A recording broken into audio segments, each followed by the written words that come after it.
to build that new foundation and to take care of the future. Jake. The President's executive order creating a bipartisan commission to look at debt reduction, why is it needed, considering the fact that Democrats control the House, Senate, and the White House? Well, it's needed because I think if you look at the budget documents, we're going to get somewhere slightly above 3% of our GDP taken up in our budget deficit, and I think most people would say 3% is about where you need to be, and it's going to take some tough decisions to close those gaps. Why are the President and substantial majorities of Democrats in the House and Senate not capable of those tough decisions? Because we understand, Jake, that unless you get 60 votes in this environment, you can't make those determinations. Let's use in one particular instance the debt commission itself. This was a legislative proposal, and I'm sure many of you have heard me do this, introduced in December, bipartisan proposal by Senator Judd Gregg, Senator Conrad, one a Republican, one a Democrat, that enjoyed pretty broad bipartisan support. Normally 50 votes would carry the day. This proposal got 53 votes when it needed 60. 7 co-sponsors of the legislation ultimately voted against the legislation. So you need 60 votes in this environment to get something done. Democrats have 60 votes. No. I think very soon we're not going to have 60 votes. But when you had that vote on the debt commission, you did have 60 votes. We did have 60 votes, but we didn't get the 60 votes we needed. We lost 7 Republicans that supported the bill. Look, some Democrats don't support it. I get that.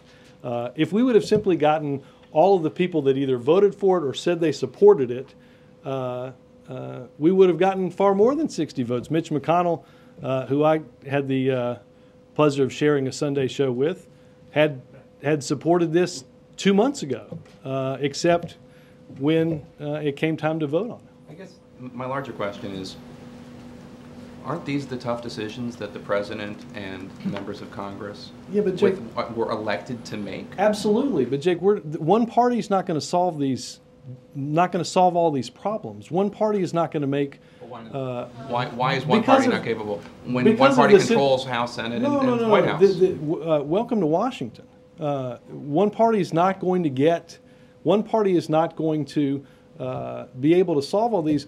The American people want both parties to work together to solve these. We can make those tough decisions if people are willing to work together to do them. Is that your message in October? Which one?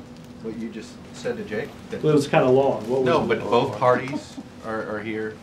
Wouldn't you be making the case that you'd want Democrats to get elected? I'm going to vote for a Democrat in November. But, Chuck, the American people want – today is an election day, okay? Go back to what the President said. If every day's election day, then I can assure you we'll never solve any of the big problems. Well, hold on. No, let me just finish since Chuck interrupted your time. No, every day's not election day, Chuck. We have elections.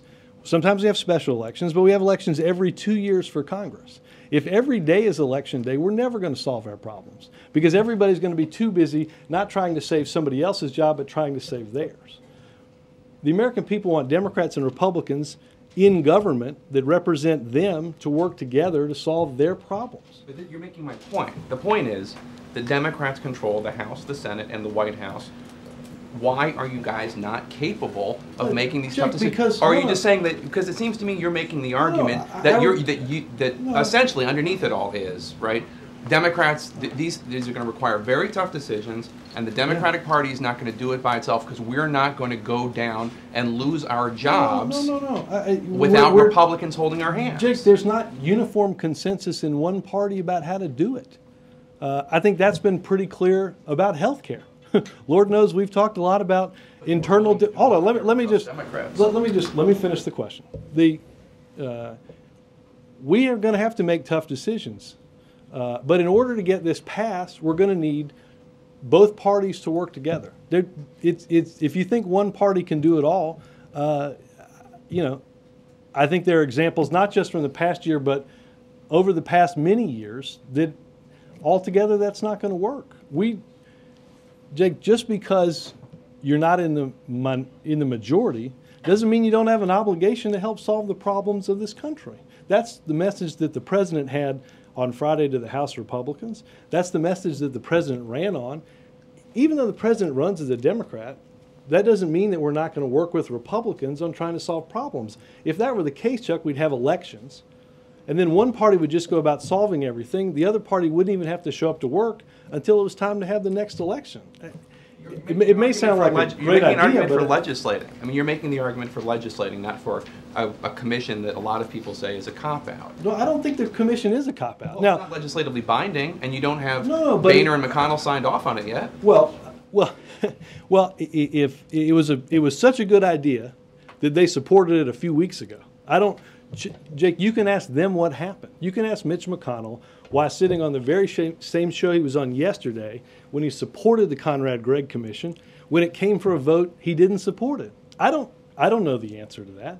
It's a fascinatingly good question, but we are going to have to work together to solve these problems. It's not going to be one person or one party that solves them. I don't think it's a cop-out, because what the president will propose is that Democrats and Republicans should work together to agree on proposals that he believes should be voted on. Understand that the legislation that failed would have required that the recommendations that commission came up with be voted on by the House and the Senate. Right. And Like a base closure this executive order will not do that, because it cannot do that.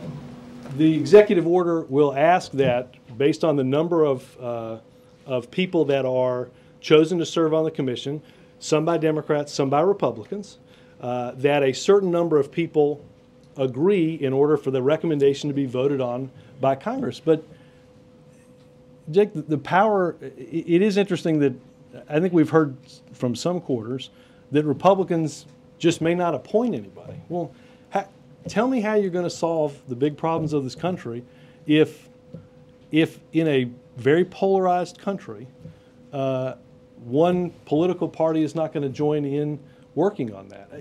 It's just, it's not going to happen. That's the last question I have on this, and I'm sorry, but I'm not going to challenge the notion that the other party may be behaving cravenly in this instance and with the vote that you're talking about.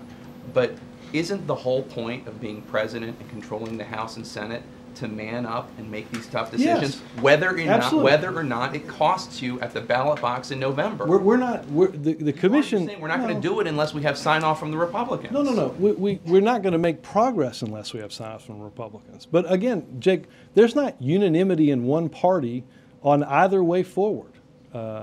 Again, this president has instituted spending cuts last year nobody thought we were going to get, including killing an F-22 program at the Pentagon.